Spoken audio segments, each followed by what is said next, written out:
나는 반딧불일까? 빛나는 별일까? 가수 황가람이 부른 나는 반딧불이라는 노래가 사람들의 심금을 울리며 큰 인기를 얻고 있다. 이 노래는 밴드 중식이가 2020년 발표한 곡을 리메이크한 것인데 다음과 같은 가사로 시작한다. 나는 내가 빛나는 별인 줄 알았어요. 한 번도 의심한 적 없었죠. 몰랐어요. 난 내가 벌레라는 것을. 그래도 괜찮아, 난 눈부시니까. 노래 속 화자는 자신을 빛나는 별이라고 믿고 있었지만 실은 작은 벌레에 불과하다는 사실을 알고 실망한다. 하지만 그럼에도 다시 빛나겠다는 의지를 불태운다. 가사 자체에 공감하는 사람도 많았지만 가사의 내용이 가수의 삶과 많이 닮아 있어 호소력이 더욱 깊어졌다. 오랜 무명 시절을 보내다가 이 노래로 인해 일약 스타 반열에 올라선 가수의 인생 스토리가 더해지면서 감동이 배가 되었다. 급기야 가수의 노래는 국민 위로송으로 불리면서 큰 사랑을 받았고 개똥벌레와 같았던 무명 가수 황가람은 자신이 부른 노랫말처럼 빛나는 별이 되었다. 이처럼 황가람이 부른 나는 반딧불은 벌레와 다름없었던 무명 가수가 결국에는 빛나는 별이 되는 자전적 스토리에 가깝다. 한낱 벌레에서 빛나는 스타로 변신하는 극적인 순간이다. 그런데 중식이나 황가람 이전에 이미 인간은 벌레라고 주장한 사람이 있다. 바로 독일 철학자 프리드리히 니체다. 그는 왜 고귀한 인간을 하찮은 벌레라고 비하하는 듯한 표현을 했을까? 어떤 의도인지 먼저 니체의 주장을 들어보자. 나는 그대들에게 초인을 가르친다. 인간은 극복되어야 할 그 무엇이다. 그대들은 인간을 극복하기 위하여 무엇을 했는가?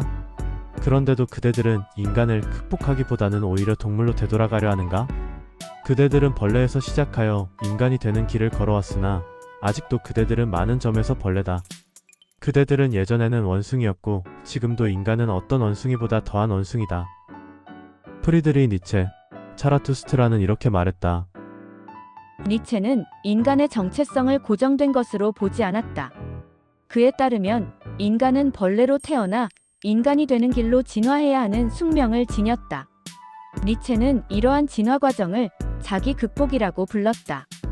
즉, 벌레로 태어난 자는 끊임없는 자기 극복을 통해 인간이 되는 길로 걸어가야 한다.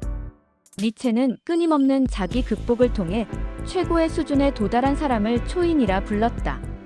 그가 말하는 초인이란 지금까지 존재해온 모든 것을 넘어서서 새로운 창조의 단계로 나아간 사람을 뜻한다. 벌레의 수준에서 벗어나 인간으로 진화한 사람들마저 넘어선 자가 바로 초인이다. 당연한 말이지만 초인은 아무나 쉽게 도달할 수 있는 경지가 아니다. 인간 중에서 가장 뛰어난 사람만이 도달할 수 있는 수준이다. 당연히 니체는 사람들에게 초인이 되라고 가르쳤다. 하지만 니체가 보기에 사람들은 초인은커녕 아직 인간의 수준에도 미치지 못한 자들이 더 많다. 인간의 수준에 도달하지 못한 자는 누구인가? 바로 벌레다. 그대들은 벌레에서 시작하여 인간이 되는 길을 걸어왔으나 아직도 그대들은 많은 점에서 벌레다. 결국 니체는 사람이 벌레에서 인간으로, 인간에서 초인으로 진화해 나간다고 보았다.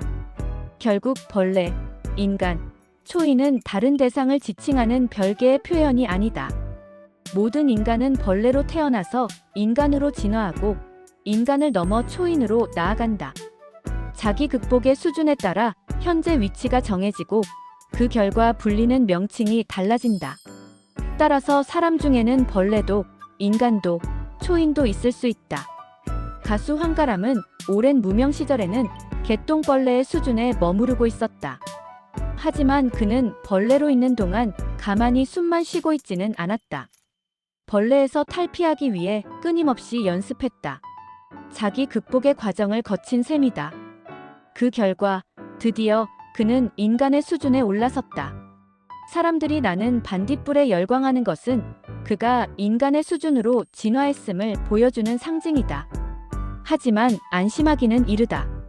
그는 아직 초인의 수준에는 이르지 못했으니까. 지금까지의 노력과 진화 과정은 충분히 박수받아 마땅하다. 하지만 현재의 안주에서는 곤란하다. 무명의 서름을 딛고 인기 가수 반열에 올랐더라도 자기 극복을 멈추어서는 안 된다. 그가 현재의 인기를 유지하거나 넘어서려면 또다시 진화해야 한다.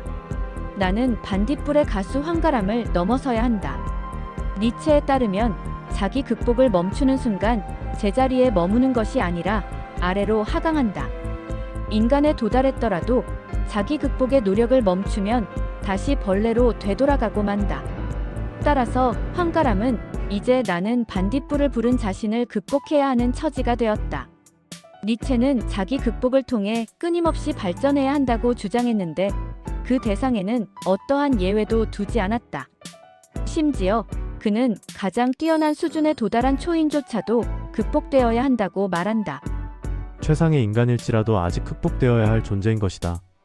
초인조차도 자기를 극복을 해야 한다는 니체의 주장에 이런 의문이 들 수도 있다. 가장 높은 수준에 도달한 초인은 굳이 자기 극복을 할 필요가 있을까? 초인은 어떻게 자기를 극복할 수 있을까? 이 질문에 대한 니체의 대답은 이렇다. 올라갈 사다리가 더 이상 없다면 너는 내 자신의 머리를 딛고 올라갈 줄도 알아야 한다. 달리 오를 방도가 없지 않은가? 니체가 조언하는 초인의 자기 극복 방법은 자기 머리를 딛고 올라가는 것이다. 왜냐하면 그보다 높이 올라간 사람이 없기 때문이다. 니체가 말하는 자기 극복에는 예외도 없고 끝도 없다. 만약 어느 단계에서라도 그것을 멈추는 순간 이미 하강하고 있기 때문이다.